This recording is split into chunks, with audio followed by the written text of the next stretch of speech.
దేవుని బిడ్డలకు ఈ లోక ప్రభుత్వాలకు సంబంధించి బైబిల్ గ్రంథం ఏమని సెలవిస్తున్నది?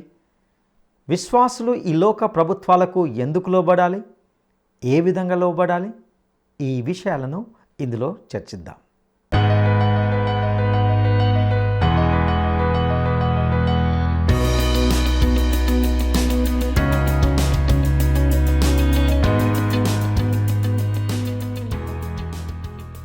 మహాగణుడును రక్షకుడైన యేసుక్రీస్తు సాటిలేని నామంలో ప్రేమధార టీవీ వీక్షకులందరికీ శుభములు తెలియజేస్తున్నాం.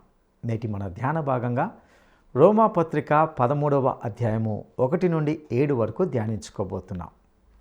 ఇందులో ప్రభుత్వం పట్ల విశ్వాసులుగా మనము ఎలా వ్యవహరించాలో, మన తోటి వారితో మనము ఎలా ప్రవర్తించాలో కొన్ని శ్రేష్టమైన విషయాలు, హెచ్చరికలు చర్చించబడినట్లుగా చూస్తాం. ప్రతి అధికారము దేవుని వలననే కలుగుతున్నదని ఎరిగి మనము మన అధికారులకు లోబడాలని గ్రహిస్తాం. అలా చేయని పక్షంలో దేవుణ్ణి ఎదిరించి తిరుగుబాటు చేసిన వారం అవుతాం. మన అధికారులను దేవుని పరిచారకులుగా ఉన్నారని గ్రహించి వారికి లోబడాలని, సహకరించాలని ఇందులో చెప్పబడుచున్నాం. మనస్సాక్షితో వారికి మనము లోబడాలి. దేవుని ప్రతినిధులుగా వారు మన మేలు కొరకు, ఎప్పుడు మన క్షేమం కొరకు ఆలోచిస్తూ పనిచేస్తారు కనుక పన్ను సుంకము చెల్లించే విషయంలో మనము నమ్మకంగా ఉంటూ మన బాధ్యతలను సక్రమంగా నెరవేర్చాలని ఈ భాగంలో హెచ్చరింపబడుతున్నాం. మరిన్ని వివరాలను ఈ సందేశంలో వివరంగా తెలుసుకుందామా? ప్రియ శ్రోతలు, మీ బైబిళ్ళు తెరిచి చూడండి.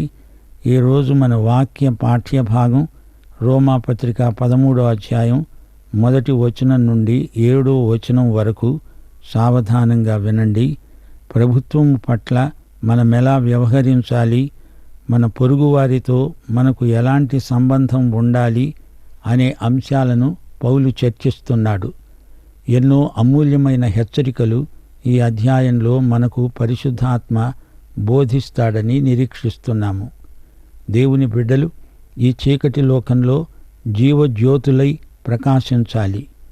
లోకానికి క్రైస్తవ వెలుగు, ఉప్పు ఎంతో అవసరం. సంఘం వెలుగును లోకానికి సరఫరా చేసే విద్యుత్ శక్తి కేంద్రం. సంఘం ఉప్పు బస్తాల గోదాము కాదు. క్రైస్తవ ఉప్పు సారము గలదై లోకం వండుకునే కూరలోకి పోయి పడాలి. అయితే ఒక మాట, మన పౌరసత్వం పరలోకంలో ఉంది. అయితే ఇక్కడ కూడా పౌరసత్వం ఉంది. 2 పౌరసత్వాలు మనకున్నాయి. ఈ 2 బాధ్యతలను మనం నిర్వర్తించాలి. ఈ రెండిటి మధ్య సంఘర్షణ వస్తే మన శాశ్వత పౌరసత్వం పరలోకంలో ఉంది గనుక దాన్ని కాపాడుకోవాలి. పరలోకమందలి మన ప్రభువుకు మనం బాధ్యులం. ప్రతిదానికి ఆయనకే లెక్క అప్పగించాలి. ఈ లోకరాజ్యంలో మన పౌరసత్వపు బాధ్యతలను నిర్లక్ష్యం చేయకూడదు. లూకాసు వార్త 20వ అధ్యాయం 25వ వచనంలోని సంఘటన ఒక్కసారి పరిశీలించండి. వారు అడిగారు, కైసరుకు పన్ను కట్టడం న్యాయమా కాదా? ఆయన వారి కుయుక్తిని గుర్తెరిగిన వాడై, ఒక దేనారము నాకు చూపండి, దీని మీది బొమ్మ, బొరుసు, రూపము, పైరాత ఎవరివి? వారు కైసరువి అన్నారు. అందుకు ఆయన అన్నాడు, కైసరువి కైసరుకు, దేవునివి దేవునికి చెల్లించండి. ఆ సమయంలో యేసు ప్రభువు దగ్గర ఒక్క దేనారము కూడా లేదు. గాని ఆయన పరలోక మహిమైశ్వర్యానికి ప్రభువు. శ్రోతలు గ్రహించండి, ప్రభుత్వాలను నియమించిన వాడు ఆయనే. ఆయన ప్రభువులకు ప్రభువు. దేవుడు వారికి అధికారమిచ్చాడు. మానవ ప్రభుత్వాన్ని ఏర్పరచినప్పుడు ఆయన ఏమన్నాడు? ఆదికాండం 9వ అధ్యాయం 6వ వచనం, నరుని రక్తమును చిందించే వాని రక్తము నరుని వలననే చిందించబడుతుంది. ఏలయనగా దేవుడు తన స్వరూపమందు నరుణ్ణి చేశాడు. మానవుని ప్రాణానికి దేవుడు ఎంతో విలువనిచ్చాడు. మనిషి మరో మనిషి ప్రాణం తీయడానికి వీల్లేదు, అది నేరం. చంపేవాడు చావాల్సిందే. ఈ రోజున సమకాలీన సమాజంలో విలువలు లోపిస్తున్నాయి. హంతకులు వీరులుగా చలామణి అవుతున్నారు. నిజాయితీపరుణ్ణే నేరస్తుణ్ణిగా చేస్తున్నారు. ఇది మరీ విడ్డూరం. మంచి చెడు అవుతోంది, చెడుగును మంచి అంటున్నారు. విలువలు తారుమారవుతున్నాయి. విశ్వాసులు తమ ఇహలోక ప్రభుత్వ శాసనాలను మన్నించాలి. 1 తిమోతి 2:1-3 వరకు పౌలు యువబోధకుడైన తన ఆధ్యాత్మిక కుమారునికి చెప్పిన హితవు, మనము సంపూర్ణ భక్తి మాన్యత కలిగి నెమ్మదిగా సుఖముగా బ్రతికే నిమిత్తము అన్నిటికంటే ముఖ్యముగా మనుష్యులందరి కొరకు, రాజుల కొరకు, అధికారుల కొరకు విజ్ఞాపనలు, ప్రార్థనలు, యాచనలు, కృతజ్ఞతాస్తుతులు చెయ్యాలని హెచ్చరిస్తున్నాను. ఇది మంచిది, మన రక్షకుడైన దేవుని దృష్టికి అనుకూలమైనది. విశ్వాసులందరూ పరిపాలకుల కోసం ప్రార్థించాలి అని దేవుని ఆజ్ఞ. సంఘారాధనలో కాపరి ఆ పని చేస్తాడులే అని వదిలివేయకండి. ప్రతి విశ్వాసీ మన పరిపాలకుల కోసం విజ్ఞాపన చెయ్యాలి, ప్రార్థించాలి. లేకపోతే దేవుని ఆజ్ఞ మీరినట్లే. పరలోక బాధ్యతలు ఆధ్యాత్మికమైనవి, ఇహలోక బాధ్యతలు భౌతికమైనవి. భౌతికం, ఆధ్యాత్మికం ఈ రెండిటినీ సమానంగా నిర్వర్తించుకోవాలి. ఈ రెండిటినీ కలగలుపు చేసి కోర్బాను దైవార్పితం అనకూడదు. ఇహలోక రాజ్య పౌరసత్వపు బాధ్యతల నుండి తప్పించుకునే విఫల ప్రయత్నాలు చేయకూడదు. పౌలు జీవించిన కాలంలో రోమా ప్రభుత్వం ఉంది. యూదులు ఈ పరాయి ప్రభుత్వానికి తల ఒగ్గరు. అది వారికి కంటకప్రాయం. రోములో యూదులు ఒకసారి తిరుగుబాటు చేశారు. రోమా ప్రభుత్వం దాన్ని అణిచివేసింది, యూదులను బహిష్కరించింది. క్లాడియస్ చక్రవర్తి చండశాసనుడు. పాలస్తీనాలోని పరిసయ్యులు తమ జాతీయ అభిమానాన్ని పురస్కరించుకొని రోమా ప్రభుత్వం మాకొద్దు అంటూ ఉద్యమాన్ని లేవదీశారు. తమ జాతీయ ప్రభుత్వాన్ని పునఃస్థాపన చెయ్యాలని వారి ప్రగాఢమైన కోరిక. వీరు యేసు ప్రభువును అడిగిన ప్రశ్న, కైసరుకు పన్ను కట్టాలా మానేయాలా?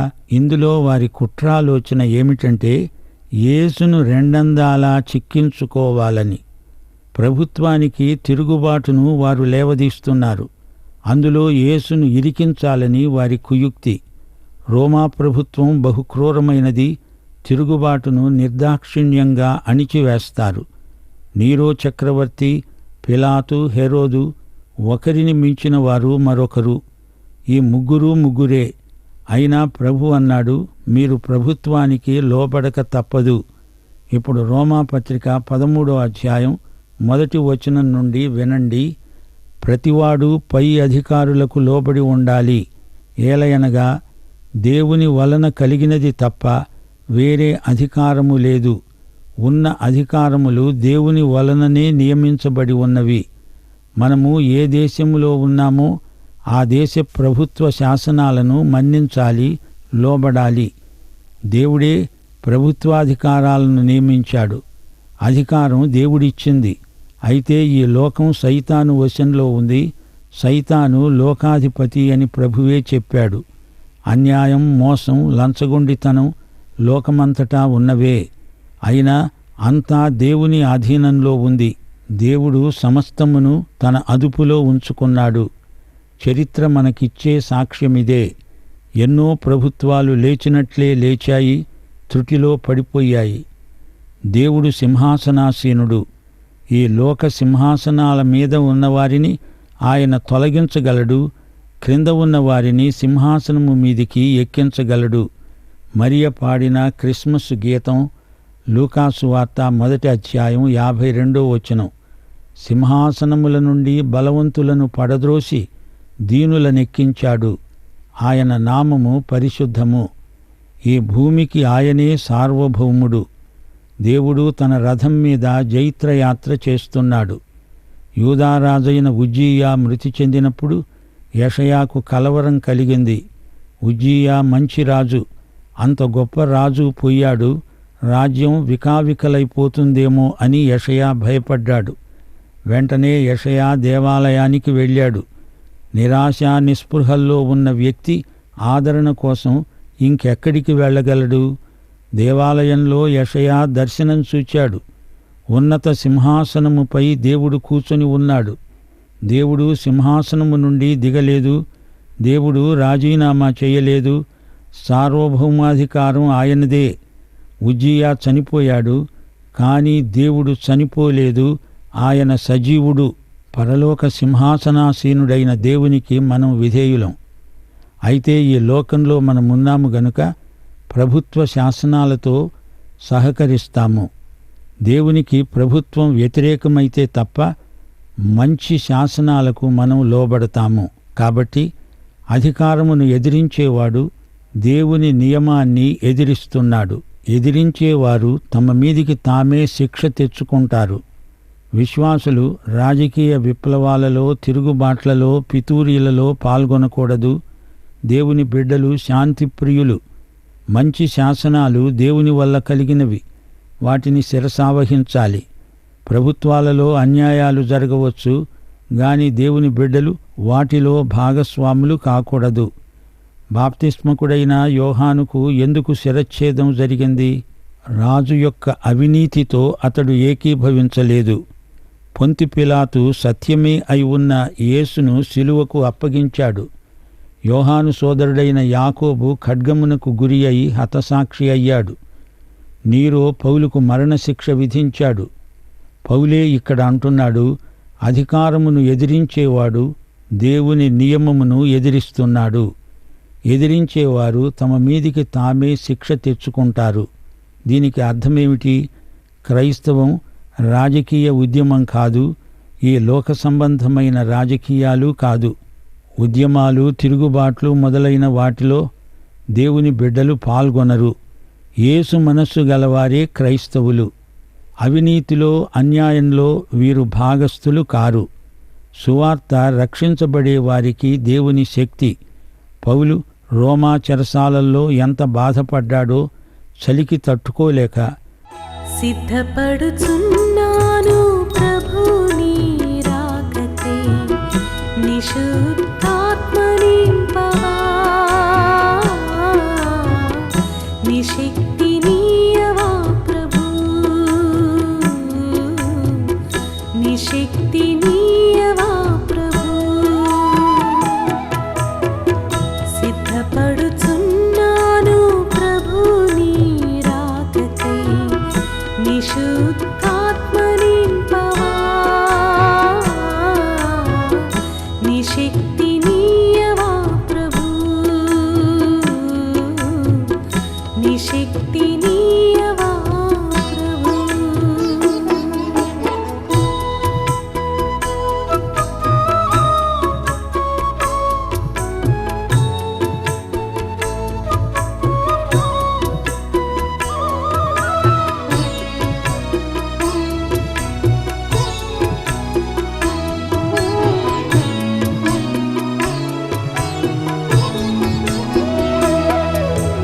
అల్పకాల సుఖభోగములు వ్యర్థమని భావించి, దేహమును పాడు చేయు దురాశను సంహరించి, విశ్వాసయాత్రలో విజేతగా నిలవాలని దైవరాజ్య పౌరునిగా నీ వైపు సాగిపోవచ్చున్నాను.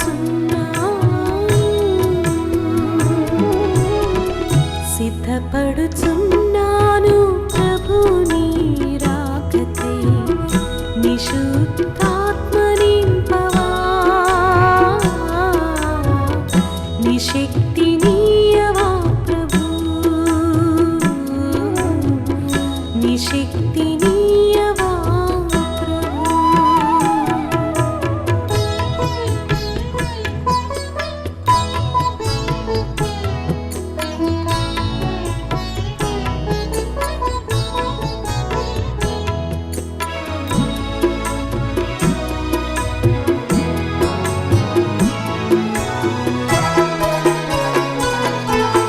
సమయము స్వల్పమని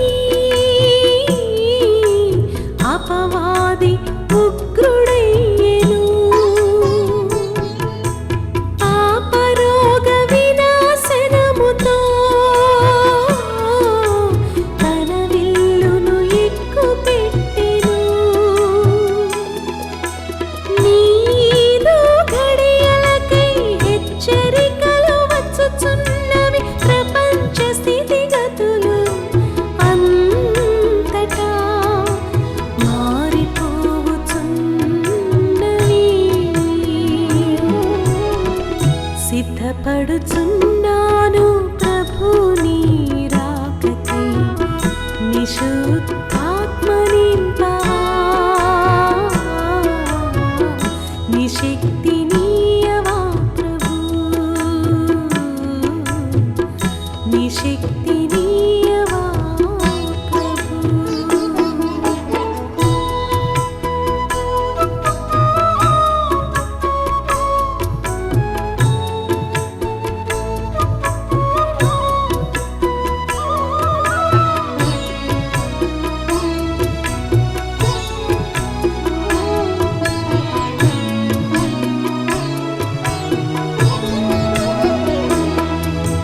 సాతాను యుక్తులపై ఇల సమరం సాగిస్తూ ఆత్మీయ క్రియలు ఎంతో ముఖ్యమని భావించి ఏదో ఒక దినాన నన్ను లెక్క అడుగుతావని మేల్కొన్నాను. 2 తిమోతి 4:13 నేను త్రోయలో కర్పు వద్ద ఉంచిన నా అంగీని తెచ్చిపెట్టవు అని అడిగాడు. అంతేకాని జైలులో వసతులు సరిగా లేవు అని తోటి ఖైదీలతో కలిసి ఉద్యమం లేవదీశాడా? లేదే. దేవుని ఎరగని వారు పరిపాలించేటప్పుడు దేవుని బిడ్డలు సంక్లిష్ట స్థితిలో తీర్మానాలు చేయవలసి వస్తుంది. మానవ హృదయం అన్నిటికంటే మోసకరమైంది. సైతాను దుష్ప్రభావం అంతటా ఉంది. శాసనాలను శిరసావహించాలి. వాక్యాన్ని సమృద్ధిగా పంచిపెట్టాలి. దేవుని మాట వినాలి, ఇతరులకు వినిపించాలి. రక్షించబడిన వ్యక్తులు అధికారంలో ఉంటే దేవుని రాజ్యం త్వరగా వస్తుంది. ప్రభుత్వాలది కాదు సమస్య. మానవుని హృదయంలో నుండే అన్ని సమస్యలు పుట్టుకొస్తాయి. ఆధ్యాత్మిక విలువలను మనం సమాజంలోకి రవాణా చెయ్యాలి. 3వ వచనం, ప్రభుత్వం చేసేవారు చెడ్డ కార్యాలకే కాని మంచి కార్యాలకు భయంకరులు కారు. నీకు మేలు కలగడానికి అధికారులు దేవుని పరిచారకులు. వారికి భయపడకుండా ఉండాలనుకుంటున్నావా? అయితే మేలు చెయ్యి. అప్పుడు వారి చేత మెప్పు పొందుతావు. నీవు చెడ్డది చేసిన ఎడల భయపడు. వారు ఊరికే ఖడ్గం ధరించరు. కీడు చేసే వాని మీద ఆగ్రహము చూపడానికి వారు ప్రతీకారము చేసే దేవుని పరిచారకులు. శ్రోతలు వింటున్నారా? భద్రత, క్షేమము ప్రజలకు చేకూర్చడానికే ప్రభుత్వముంది. అలా చేయని పక్షంలో ప్రభుత్వం విఫలమైందని అర్థం. పరిపాలకులను, అధికారులను మనం గౌరవించాలి. సైనికులను గౌరవించాలి. శాంతి భద్రతలను కాపాడే అధికారులతో మనం సహకరించాలి. కాబట్టి ఆగ్రహమును బట్టి కాక మనస్సాక్షిని బట్టి లోబడి ఉండడం ఆవశ్యకం. క్రైస్తవ విశ్వాసులారా, మనం చట్టాలను, శాసనాలను ఎందుకు పాటిస్తాము? లేకపోతే శిక్ష వస్తుందనా? కాదు. మనస్సాక్షిని బట్టి మనం ప్రభుత్వ శాసనాలకు లోబడతాము. క్రైస్తవ మనస్సాక్షి పరిశుద్ధాత్మ చేత సుశిక్షితమైనది, సున్నితమైనది. వారు అనగా ప్రభుత్వ అధికారులు దేవుని సేవకులై ఉండి ఎల్లప్పుడూ ఈ సేవయందే పని కలిగి ఉంటారు. ఇందుకే గదా మీరు పన్ను కూడా చెల్లిస్తున్నారు. క్రైస్తవ బిడ్డలు పన్నులు ఎగవెయ్యరు, నమ్మకంగా పన్నులు చెల్లిస్తారు. ఇంటి పన్ను, ఆదాయపు పన్ను అన్నీ సక్రమంగా చెల్లిస్తారు. అధికారులు మత ప్రమేయం లేని పరిపాలకులు, అధికారము కలవారు. వారు దేవుని సేవకులు. దేవుని బిడ్డలు ప్రతి సత్కార్యంలో ప్రభుత్వంతో సహకరిస్తారు. ఎవరికి పన్నో వానికి పన్ను, ఎవనికి సుంకమో వానికి సుంకము చెల్లించండి. ఎవరి ఎడల భయం ఉండాలో వారి ఎడల భయము, ఎవని ఎడల సన్మానమో వారి ఎడల సన్మానము కలిగి ఉండండి. అందరికీ వారి వారి రుణాలు తీర్చండి. అధికారి వ్యక్తిగతంగా ఎలాంటి మనిషైనా అతని పదవిని గౌరవించాలి. మనం ఈ రాజ్యంలో ఉత్తమ పౌరులం, పరలోకంలో ఉత్తమోత్తమ పౌరులం. వింటున్నారా శ్రోతలు? పరలోక పౌరులము అని చెప్పి ఇక్కడి పౌరసత్వాన్ని నిర్లక్ష్యం చేయకూడదు. మన పౌర హక్కులు బాధ్యతలు గుర్తించి ప్రవర్తించాలి. ఆదర్శప్రాయులమై ఈ లోకంలో బ్రతకాలి. దేవుణ్ణి మహిమపరచాలి. 1 పేతురు 2:11-17 వరకు ఇదే అంశం ప్రస్తావించబడింది. మీరు పరదేశులు, యాత్రికులు. మీ సత్క్రియలను అందరూ చూస్తారు, దేవుణ్ణి మహిమపరుస్తారు. మంచి ప్రవర్తన గలవారై ఉండండి. మనుష్యులు నియమించే ప్రతి కట్టడకు ప్రభువు నిమిత్తమై లోబడి ఉండండి.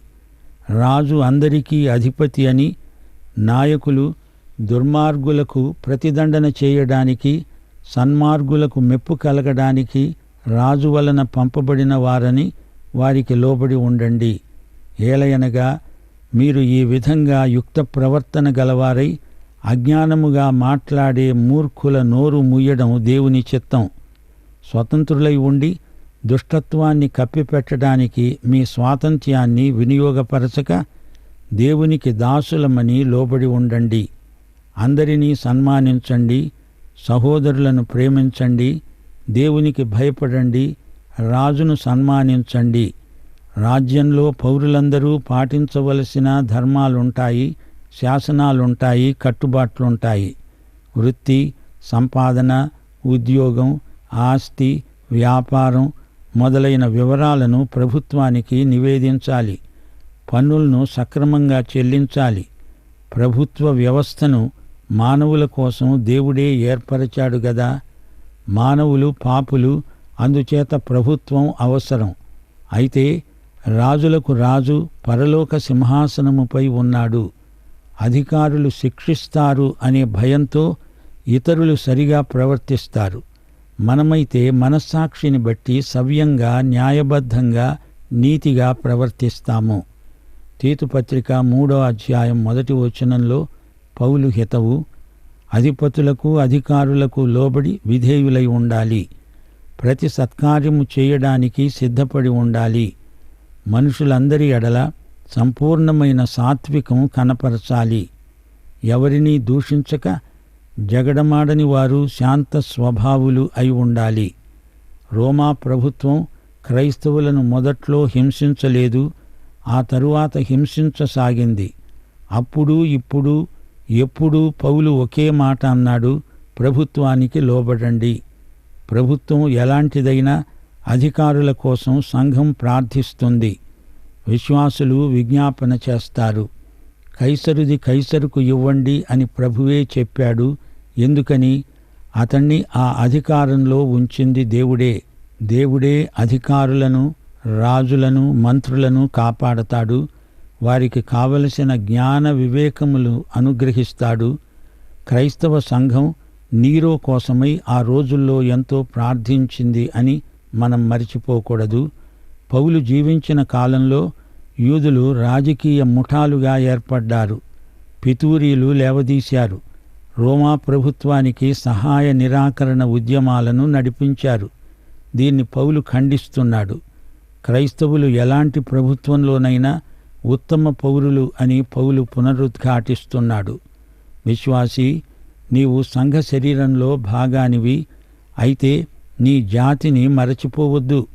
నీ జాతికి నిన్ను నీవు దూరం చేసుకోవద్దు. నీ దేవునికి, సంఘానికి మాత్రమే కాదు, నీ దేశానికి, నీ జాతికి నీవు బాధ్యుడివి. నీరో చక్రవర్తి అయినా మరెవరైనా నా ప్రజల క్షేమం కోసం, నా జాతి క్షేమం కోసం ప్రభుత్వాన్ని ప్రార్థనలో ఎత్తి పట్టుకుంటాను అంటున్నాడు పౌలు. వింటున్నారా శ్రోతలు? ప్రభుత్వం చేసే సత్కార్యాలు మనం అనుభవిస్తాము. మనం మంచి పౌరులమై ప్రభుత్వం కోసం ప్రార్థించడానికి బద్ధులమై ఉన్నాము. ప్రతి క్రైస్తవుడు తన పౌర ధర్మాన్ని తప్పకుండా నెరవేర్చాలి. పౌలు నీరో చక్రవర్తి యొక్క ఖైదీ అయినా రోమా ప్రభుత్వం చేసిన మేళ్లు, వారి న్యాయశాస్త్రం, వారి పరిపాలనా విధానం లోకానికి పరోక్షంగా ఉపకారం చేసిందని చెప్పి వారి పక్షాన దేవునికి విజ్ఞాపన చేస్తున్నాడు. పౌలుకు యేసు మనస్సున్నది. క్రైస్తవ ప్రేమ, సంఘం, రాజ్యం అనే పౌలీయ అంశాలు ఎంతో లోతైన సత్యాలు. ప్రభుత్వము, పరిపాలకులు దేవుని కృపను గుర్తించాలి. మన పరిపాలకులు దేవుని సేవకులు. దేవునికి స్తోత్రం. ప్రియ శ్రోత, నీవు రక్షించబడ్డావా? దేవుని రాజ్యంలో నీవున్నావా? పాఠం ఇంతటితో సమాప్తం. మన ప్రభువైన యేసుక్రీస్తు వారి కృప, తండ్రి అయిన దేవుని ప్రేమ, పరిశుద్ధాత్మ యొక్క అన్యోన్య సహవాసము, సమాధానము, సంతోషము, సహాయము మనకందరికీ సదాకాలము తోడై ఉండునుగాక. ఆమేన్. ప్రియ స్నేహితులారా, మీ ఉచిత క్యాలెండర్ మీ ఇంటి అడ్రస్కే పంపడానికి సిద్ధంగా ఉంది. మీ క్యాలెండర్ కాపీని అందుకోవడానికి దయచేసి మీ పేరు, మీ చిరునామా మరియు మీ మొబైల్ నంబర్ను SMS లేదా వాట్సాప్ సందేశం ద్వారా స్క్రీన్పై చూపించబడే నంబర్కు పంపండి.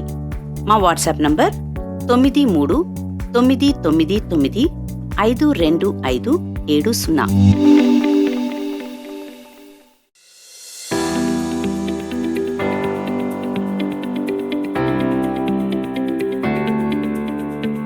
ప్రతివాడు తన పై అధికారులకు ఎందుకు లోబడి ఉండాలి? ప్రతివాడు తన పై అధికారులకు ఎందుకు లోబడి ఉండాలి? 1. ఎందుకంటే దేవుని వలననే ప్రతి అధికారము నియమించబడింది. 2. ఎందుకంటే ఆ అధికారులు దేవుని బిడ్డలుగా మనలను హింసిస్తారు కాబట్టి. 3. ఎందుకంటే వారికి లోబడకపోతే పౌర సరఫరాలు నిలిచిపోతాయి కాబట్టి. ప్రియులారా, ఇంతవరకు మనము రోమా పత్రిక 13వ అధ్యాయము 1 నుండి 7 వరకు ధ్యానించుకున్నాం. ప్రభుత్వం పట్ల విశ్వాసులుగా మనము ఎలా వ్యవహరించాలో, మన తోటి వారితో ఎలా ప్రవర్తించాలో కొన్ని శ్రేష్టమైన విషయాలను, హెచ్చరికలను విని ఉన్నాం. దేవుని బిడ్డలు ఈ చీకటిలో, ఈ లోకంలో జీవజ్యోతులై ప్రకాశించాలి.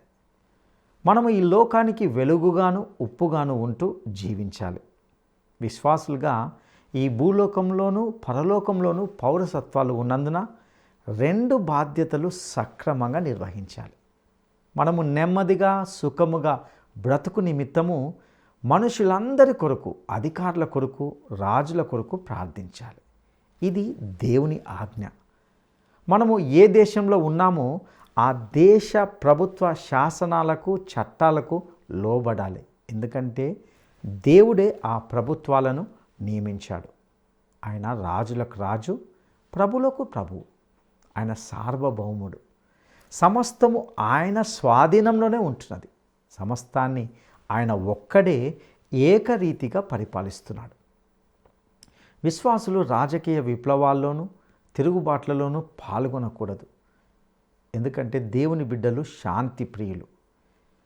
దేవుణ్ణి ఎరగని వారు పరిపాలిస్తున్నప్పుడు దేవుని బిడ్డలు సంక్లిష్ట స్థితిలో తీర్మానాలు చేయవలసి వస్తుంది. భద్రత, క్షేమము ప్రజలకు కల్పించవలసిన బాధ్యత ప్రభుత్వాల మీద ఉంటున్నది కనుక మనము వారికి లోబడవలసిన అవసరత ఎంతైనా ఉంటున్నది.